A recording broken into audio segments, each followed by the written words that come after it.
High school has taught me a lot. Not only have I learned miscellaneous facts like the mitochondria is the powerhouse of the cell, but I've learned a lot about myself, my peers, and my school. Some of these things I wish I had learned earlier, like the fact that you will never, ever use cursive. All through elementary school, you were reminded that next year you can only write in cursive, but every year I continued to print without consequence.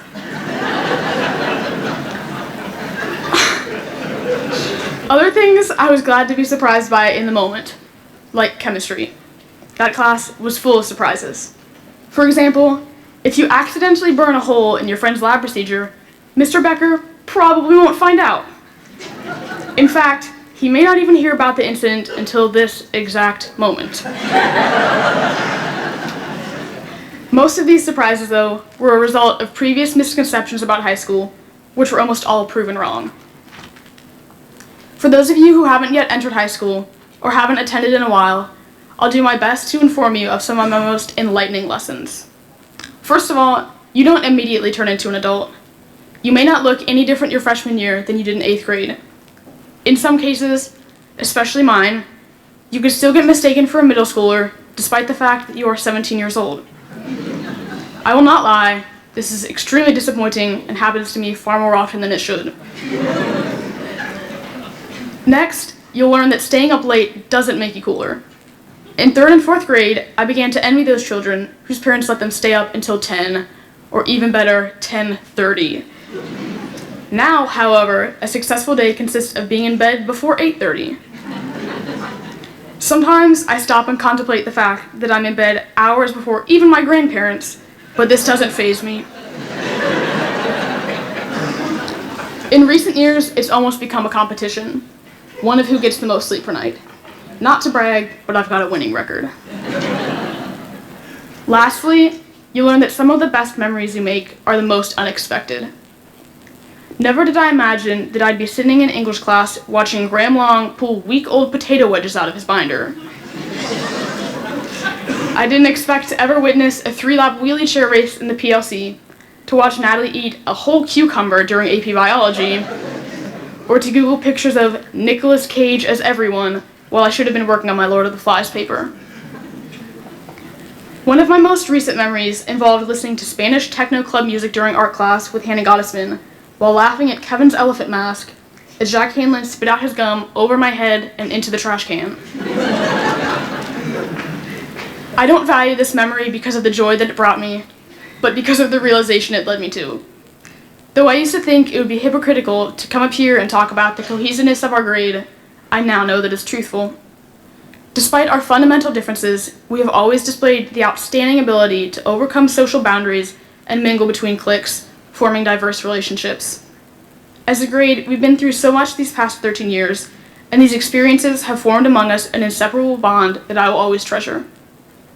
Ultimately, these lessons have brought me to a crucial understanding.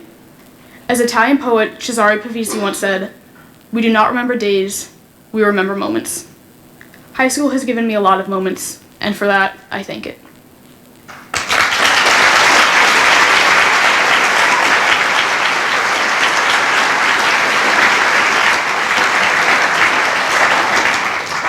It's now my pleasure to introduce Adam Mahler.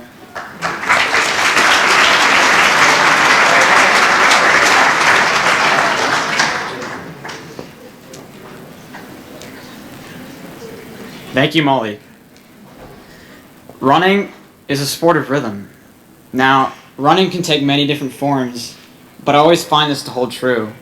Each day after school, I perform the same stretches, walk out to that same oak tree in front of the high school, and run the same routes. And whether I'm enjoying an easy long run or riding the struggle bus during a track workout, running, when I'm at my best and most relaxed, always consists of an even pace, even heartbeat, and even breath. When all these combine, that's where I get my runner's high. When the metronome of my heart, feet, and breath converge in the brain like a drug, and I lose all sense of myself. When I'm allowed, if only for a brief hour, a respite from the weights and pressures of a hectic life, and find comfort in the predictable pace of my own pale legs. And yet, while I find this daily routine that running provides refreshingly satisfying, it's not where my lasting love of running stems. This lifelong pursuit of mine is for those moments when the pace surges, when all rhythm stops in awed silence as I pull ahead of the monotonous march of the clock. When the comfortably thick, rotting walls I build each day to keep out my fears come crashing down, and I'm left with the cold confrontation of everything I'm not. It's these moments, when the status quo is challenged, that I live for, because ultimately, they're what make me grow. Chains are never broken in times of antebellum, and I can't be freed from my self-doubt unless I escape my limited point of view. Now, these pace changes can be a conscious choice, like climbing the hill by the middle school or finding a new trail to run on. But I think even more beneficial are the times when the rhythm stops rather abruptly, when life throws you a curve. That's what happened to me this February. Shin splints once again tried to derail my season just as my training was beginning to meet high expectations. I had planned for so much, maybe even a state run in the mile, and then suddenly I had to stop running and lose my fitness in the process. For those 2 weeks, while my leg bones healed, I formed a new routine. I went out to that same oak tree that was the starting line of all my previous runs, and I would usually run a mile or two. This would give me plenty of time once I got back to wait for my teammates that went on longer runs. So there I'd sit, underneath that oak tree, and lament my bad break in life. I was mad because I did this to myself. Each day, my shins were pounded by the unbearable weight of my own expectations and pressures I put upon myself to perform well. Running wasn't just a sport to me anymore. Running had become an addiction to sustain my desperate adolescent search for approval and what the world defined as manliness. I believed, and I still believe, that racing is the purest exhibition of a man's character, where the crucible of competition burns away all facades and leaves only the composition of a man's true heart on full display for all to see. Now, those same self-induced pressures left cracks in the walls of my heart and in-seeped the doubts. They told me that when I towed that starting line, everyone in the stands would see straight through my papier-mâché facade to my hollow heart, and I would be revealed the coward, and surely not a true man. But then, as I lie there pitying myself, I would look up at that blue and gold sign that read, Jack Deininger. Now, that sign had been there all year, but I never really noticed it until my pace slowed and perspective shifted. Suddenly, I felt like a fool. The shadow Jack's death cast on my life was instantly as big as that old oak tree. Now, for those of you that never really knew Jack, or don't know who I'm talking about, he was a member of our grade, and we played on the same knot-hole baseball team, the Madeira Monkeys. Jack actually came up with the name. Now, that baseball team represented all that was normal and wonderful in a boy's childhood, spending hot summers with friends, making memories of slides into home and walk-off hits, memories every young kid deserves to have. In every photo of Jack I've seen from that time, he always has a wide grin on his face, a smile only a beautifully innocent boy can wear. But suddenly, Jack's life was brutally, tragically swept out from beneath him. In the course of a week, he went from perfectly happy and healthy to simply gone. One thing I'll always remember is how for the first batter of every game, our coach, Derek Cedillo, would leave left field vacant in memory of Jack because that was the position he always played. That image has always stuck with me. And even though the game moves forward and that memory is in the distant past, the hole in the outfield remains. As I sit there and gaze at that sign, I can't help but think about all that Jack missed. How the cruel hand of fate snatched from him his first kiss, his senior prom, his graduation night. And by simple chance, I get to stand here and experience all those things.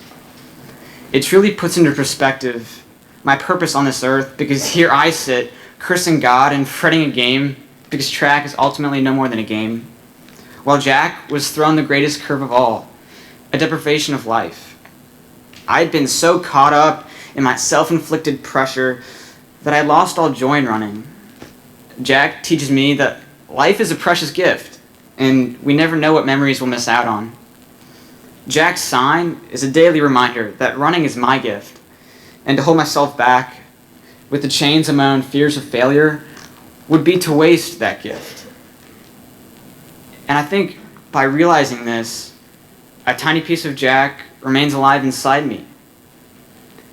Because by taking the lessons I learned from his life with me after he's gone, a small part of him is me, in a way. I carry his story, and the stories of all those I knew who are no longer with me. I also carry the story of my grandpa, who taught me to listen with my eyes to the natural beauty of the world. My grandfather was a big, strong man with enormous calloused hands from his welding days at GE. But they always seemed to have such a gentle, deliberate, thoughtful touch. See, we take bits and pieces of our loved ones and stitch them together into a quilt of ghosts. This quilt is made of their greatest qualities: a boy's pure smile, a welder's soft hands, and it envelops us in their wisdom and love. So now when I run, I try to be weightless. I realized I don't need to bear all that extra weight alone. Every time I run with the strength of all the people I've become, like my grandpa, like Jack. They help carry me just as I carry them. I've learned to leave expectations on the starting line and simply soak up the joy that accompanies using to my fullest extent my God-given gift. But it's not a mastered skill quite yet. I still have bad races where my own stubbornness and fears prevent me from simply letting go. My sincerest hope is that as you, my fellow graduates, embark on this greatest adventure of your lives, even when you want the pace of life to surge brilliantly, you may take the time to slow the rhythm of your breath and reflect on all those you carry with you, those that carry you. Thank you.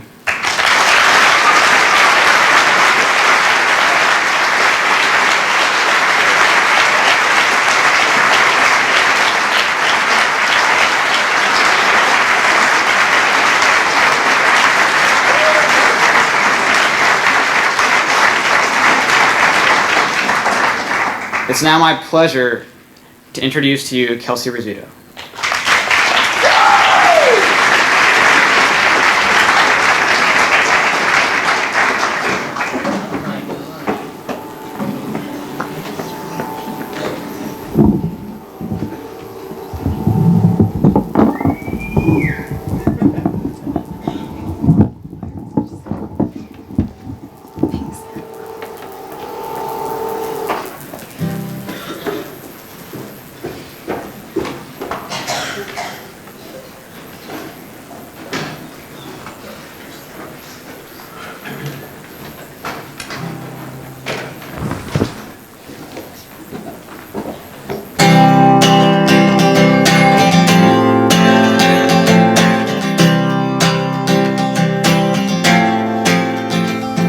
Low, when you're feeling low and you just don't know where to run to.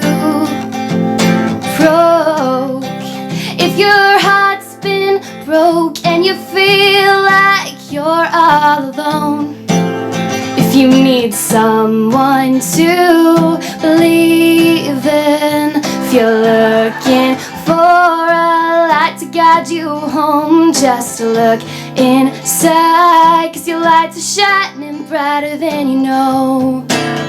And you should know that I'm never gonna let you down. I'm always gonna build you up, and if nothing else, I will always find you love. I'm never gonna walk away, I'm always gonna have you back. And if nothing else, you can always count on that. I'm never gonna let you down. Ooh, ooh, ooh, ooh. That I will make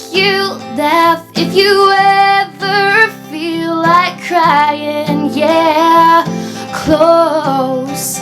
I will hold you close. You won't be alone anymore.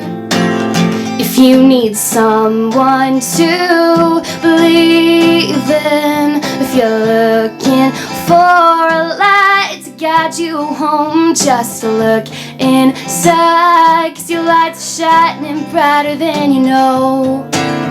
And you should know that I'm never gonna let you down. I'm always gonna build you up. And if nothing else, I will always find you love. I'm never gonna walk away. I'm always gonna have you back. And if nothing else, you can always count on that. I'm never gonna let you down. Ooh, ooh, ooh. I'm never gonna let you down.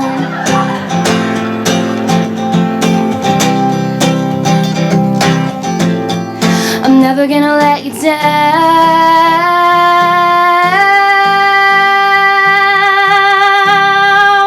No, no.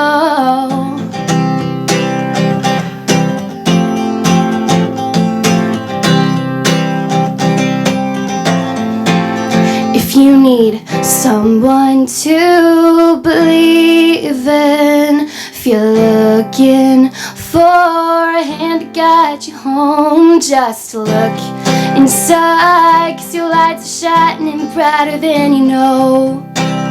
And you should know that I'm never gonna let you down. I'm never gonna let you down. I'm never gonna let you down. I'm never gonna let you down. I'm never gonna let you down.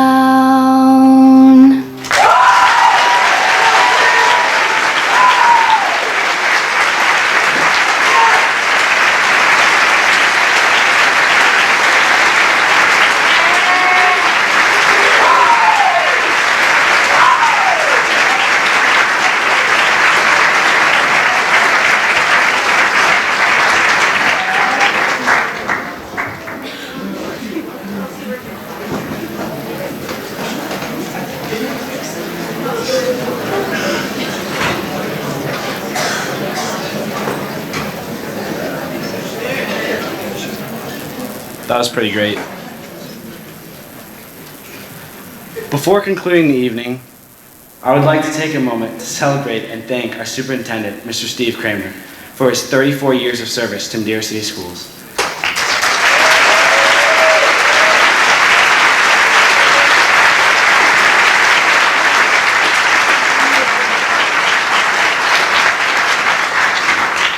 The class of 2016 is honored to be graduating with you. We would like to present to you one of our class t-shirts, since you are bursting out of the bubble right along with us. Mr. Kramer, if you would please stand for a moment, and you can applaud again.